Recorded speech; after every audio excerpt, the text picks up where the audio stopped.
Hey y'all, it's your girl Savannah Curls. I just wanted to finally formally introduce myself to my community. I have been wanting to do this project for quite some time, take the time out of my day to really give to a channel because I really do feel like I have a lot to offer. I do a lot of DIYs. I make my own recipes.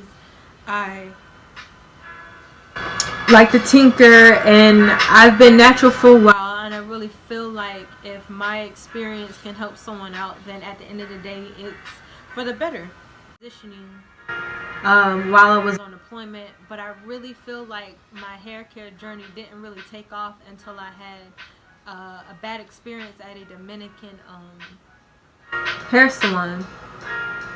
When I was on deployment for the first time in my military career, we ended up going out to sea, and the little store that they had down there for us to get our toiletries and to get our soaps from and everything ran out of box perm, and they were constantly out of box perm. I could never get my hand on one, so after a while I just gave up on it altogether. And when we pulled into Hong Kong, there was nothing I could do there. These people didn't know what the hell I was saying. So it's just like it's just been one of those things, and ended up not really worrying about it around the time that I really did get off deployment. I mean, I had gone that long without doing the perm, and by that time I was very happy that I didn't have to smell anything that smells so bad, or worry about being burnt on my scalp with scalp scabs all the time. That was always my issue with it. So it always seemed like a positive thing. But because there was really no information about natural hair, I had no idea. I even transitioned. I didn't know what a big chop was. I didn't know what transitioning was. I didn't know anything about how to take care of the straight straggly ends. I just know that pretty much my hair had grew pretty much past my shoulders, almost down my back, and I ended up eventually going to a stylist, but a good majority of the straight hair had fell out. And during that time I really didn't have my best hair. I didn't have a good idea about what my curl pattern looked like until I actually did an ACV rinse, and it must have taken the hard water off of there, because after that my hair experienced a finally started experiencing or receiving the benefits of deep conditioners, and actually had a curl pattern. It curled up for the first time in my entire life. I couldn't believe it. That was very interesting to me.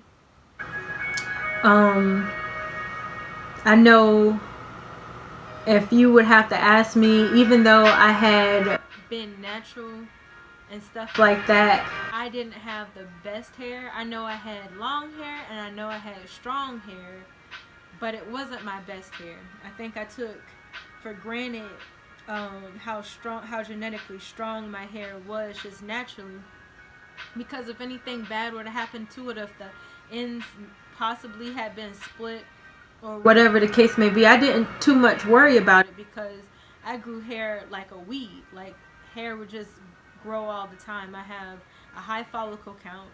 My hair is very dense and it's very thick, as at least at the individual strand level. But it wasn't until I had a hair accident when one of my coworkers had invited me out to a Dominican hair salon, so because she was going to a wedding and she wanted to get ready for it. So I thought, okay, cool, if she invited me out, let's get it. So we had a girls' day. We went there, but the first thing I noticed about that salon was that it smelled like a burnt frying pan. You walk in there, it was like a haze was in the air, because there was so much smoke that had built up in the atmosphere. But maybe I thought to myself, maybe it was that lady's particular treatment and had nothing to do with me. I couldn't be more wrong. I had a terrible experience. I was called nappy headed.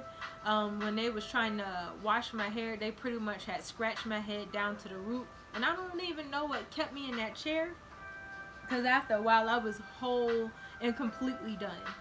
But I stuck to it because honest to God, I wasn't trying to be rude to the lady that was there. In hindsight, I probably could have sat in a car or whatever the case may be, but that's not what I did.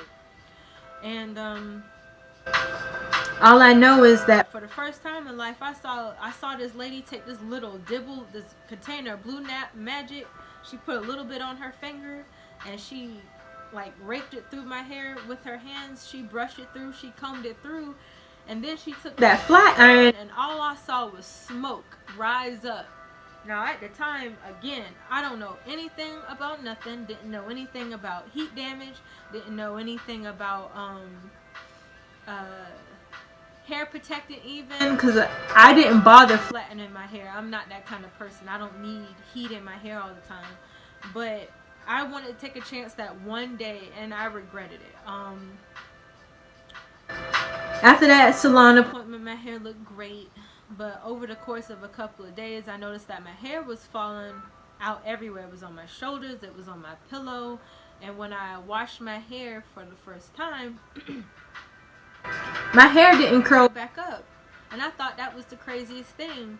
And the more I wet it, it just stayed completely and wholly straight.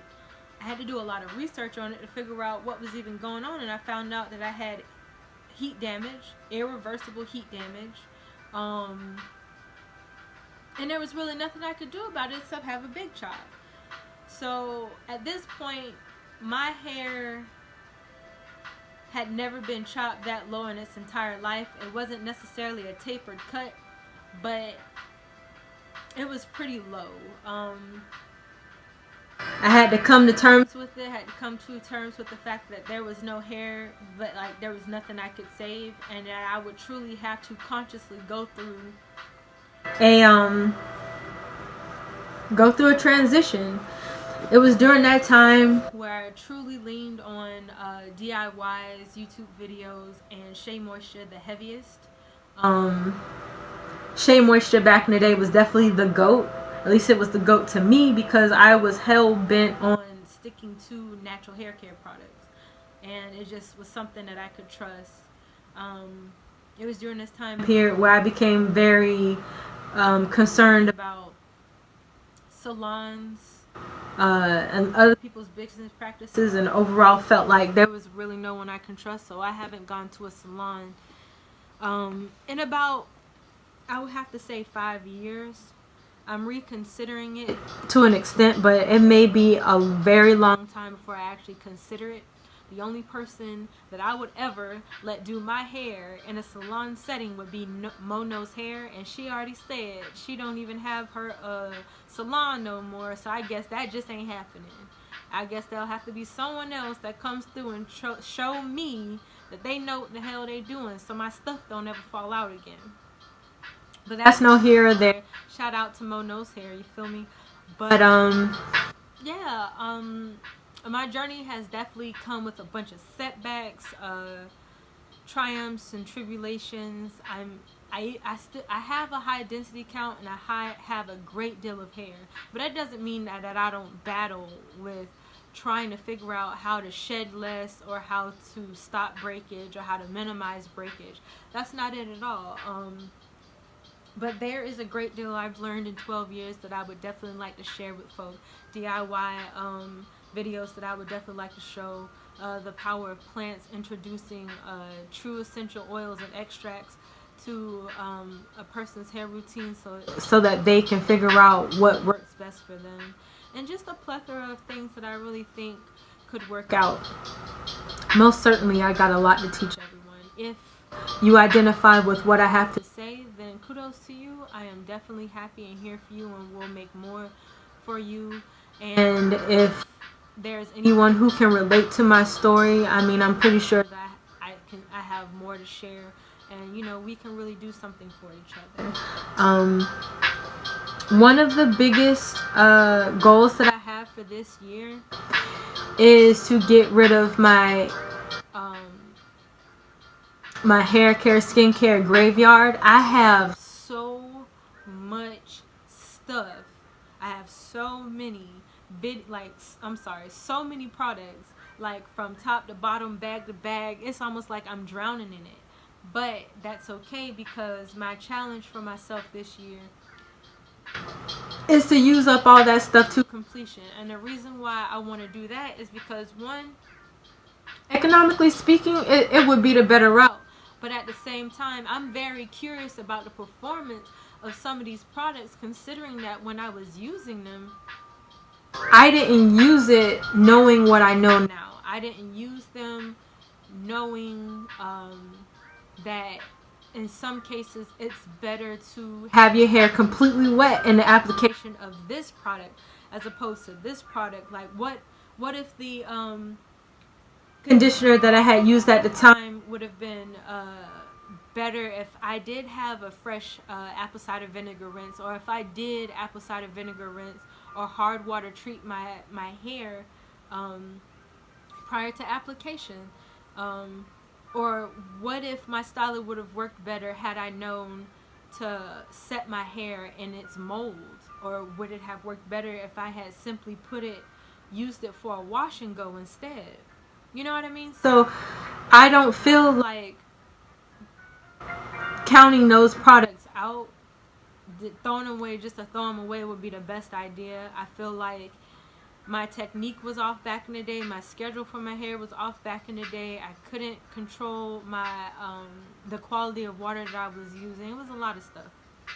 So I'm going to try to get rid of that whole hair care, skincare graveyard. And that's my goal for 2020. And I would like to set myself up with my go-tos, with my just with the consistent products that I'm going to be using, my staple products. I'll be setting myself up and identifying what my staple products are going to be looking like. I also wanted to go ahead and start teaching people how to set themselves up for their DIYs, because my routine is I like to set myself up with products that's good for moisture, strength, and elasticity. So when you look inside of my closet, there is a little container that's specifically just for a steam treatment, a strengthening treatment, moisture enhancing, or clarifying, and elasticity. Those are very important. Without those things, your hair will not be its best self. I've been keeping up with it, and I really feel like it's working out for the better. I mean, even though my hair is road rashed from all the traveling I've been doing lately, it still looks a hell of a lot better than it did back in the day. And I really have to attribute that from having a set routine that's built off of my own personal observation and scientific more of a scientific approach. I keep a hair journal, and I like to clarify my hair once every every month and a half. I like to clarify with either apple cider vinegar rinse, a hard water shampoo, or a hair clay mask shampoo, which we can make with one of the DIYs videos that I have. That I intend on coming up with. But honest to God, the point of this channel is just to have fun and just to give you guys a glimpse as to what I do, what I'm about, and what I hope to accomplish in the new year. I'm glad to finally segue into being a YouTuber, and I look forward to having these creative projects that I give in a perspective that might be just a little bit different, that might help you out a little bit more than another person's videos, and just honest to God, have fun. So if you have any questions, you can hit me in the comment box, and of course like, share, and subscribe. Thank you. Have a great day.